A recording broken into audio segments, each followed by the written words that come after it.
அஸ்ஸலாமு அலைக்கும் வரஹ்மத்துல்லாஹி வபரகாத்துஹு. சஹர் நேர உணவு அல்லாஹுடைய தூதர் ஸல்லல்லாஹு அலைஹி வஸல்லம் அவர்கள் கூறினார்கள், நீங்கள் சஹர் நேரத்தில் சாப்பிடுங்கள். நிச்சயமாக சஹர் உணவு சாப்பிடுவதிலே அருள் வளம் இருக்கிறது. இந்த செய்தி அனஸ் பின் மாலிக் ரலியல்லாஹு அன்ஹு அவர்கள் மூலமாக அறிவிக்கப்பட்டு ஸஹீஹுல் புகாரியிலே 1923 என்ற எண்ணிலே பதிவு செய்யப்பட்டிருக்கிறது. சஹர் உணவை சாப்பிடுங்கள், அது ஒரு மிடர் தண்ணீரானாலும் சரியே என்ற செய்தியும் அப்துல்லாஹ் பின் உமர் ரலியல்லாஹு அன்ஹுமா அவர்கள் மூலமாக அறிவிக்கப்பட்டு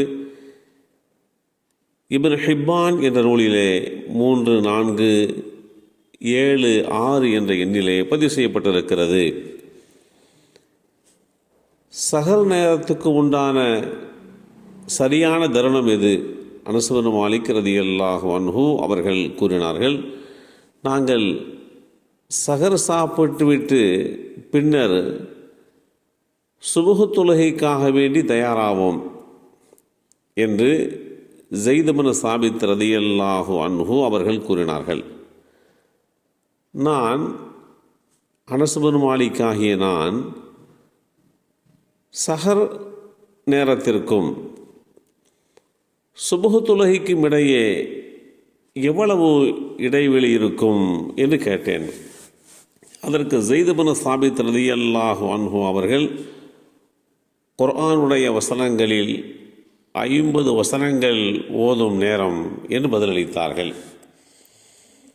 இந்த நபிமொழி 2 அறிவிப்பாளர்கள் வழியாக அறிவிக்கப்பட்டு ஸஹீஹ் முஸ்லிமில் 2002 என்ற எண்ணிலே பதிவு செய்யப்பட்டிருக்கிறது.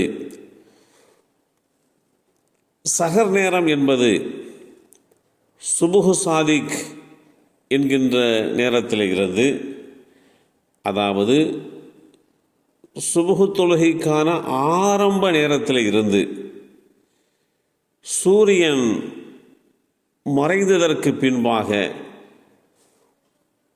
உணவு, பானம், பாலுறவு ஆகியவற்றை அல்லாஹ்வுக்காக வேண்டி கைவிடுவதே நோன்பு எனப்படுகிறது. இவ்வாறு நோன்பை துவங்குவதற்கு முன்பாக உணவு சாப்பிட்டு அசுவாசப்படுத்திக் கொள்வதே சஹர் சாப்பிடுதல் எனப்படுகிறது. அருள் வளம் என்பது ஒரு பொருள் பல்கி பெருகுவதும், அது குறைந்த அளவில் இருந்தாலும் அதை கொண்டு அனைத்து தேவைகளும் பூர்த்தியாகும். எனவே இந்த அருள் வளம் என்பது மனித திறமை, முயற்சியை சார்ந்தது இல்லை. அது அல்லாஹ் அவனால் வழங்கப்படுவதாகும். சஹர் உணவு குறைவாக இருந்தாலும் அதன் மூலம் நிறைவையும் ஆரோக்கியத்தையும் நல்ல எண்ணங்களையும் நற்செயல்கள் புரிவதற்கான உடல் வலிமையையும் அல்லாஹ் கொடுப்பதுதான் அருள் வளம் எனப்படுகிறது. அல்லாஹுடைய அருள் வளத்தை பெறுவதற்காக நாம் சிரமப்பட வேண்டிய தேவையில்லை. சஹர் நேரத்தில் உணவு எடுத்து கொண்டாலோ அல்லது சிறிதளவு தண்ணீர் பருகினால் கூட அது போதுமானதாகும். நமக்கு நிச்சயம் அருள் வளம் கிடைத்துவிடும். வானவர்களுடைய பிரார்த்தனையும் நமக்கு கிடைத்து விடுகிறது. அந்த நேரத்தில் நம்முடைய வீட்டு பிள்ளைகளையும் எழுப்பி சில கவளம் உணவு கொடுத்து அதன் மூலம் அவர்களுக்கும் அருள் வளம் கிடைப்பதற்கு நாம் நம்மை சித்தப்படுத்தி கொள்ள வேண்டும். சஹர் நேரம் இரவினுடைய பிற்பகுதியிலே இருந்து, அதாவது இரவினுடைய 3வது பகுதியின் தொடக்கமான இரவு சுமார் 2 மணியிலே இருந்து சுபுஹ் சாதிக் என்கின்ற அந்த நேரம் துவங்குவதை உரைக்கும் உண்டான ஒரு காலத்திற்கு சொல்லப்படும்.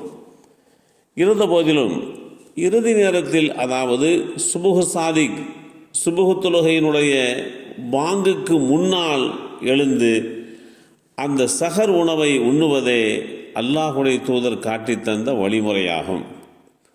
உற்சாகத்துடன் நோன்பை மேற்கொள்வதற்கும் சிரமத்தை குறைப்பதற்கும் இந்த சஹர் உணவு மிகப்பெரிய உதவியாக அமையும்.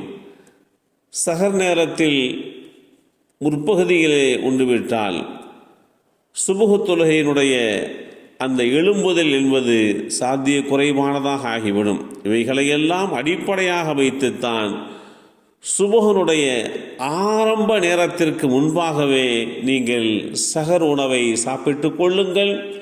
சுபுஹுடைய நேரம் வந்துவிட்டது என்று சொன்னால் அதற்கு பின்பாக நீங்கள் சாப்பிட்டால் அன்றைக்கு நோன்பாக கணக்கில் கொள்ளப்பட மாட்டாது என்பதையும் புரிந்து கொள்ள வேண்டும். எல்லாம் வல்ல அல்லாஹு தஆலா சஹர் நேரத்தை அறிந்து கொண்டு அதனுடைய அருள் வளத்தை பெறுவதற்குண்டான வாய்ப்பை நமக்கும் நம் சந்ததிகளுக்கும் வழங்கி அருள் புரிவானாக.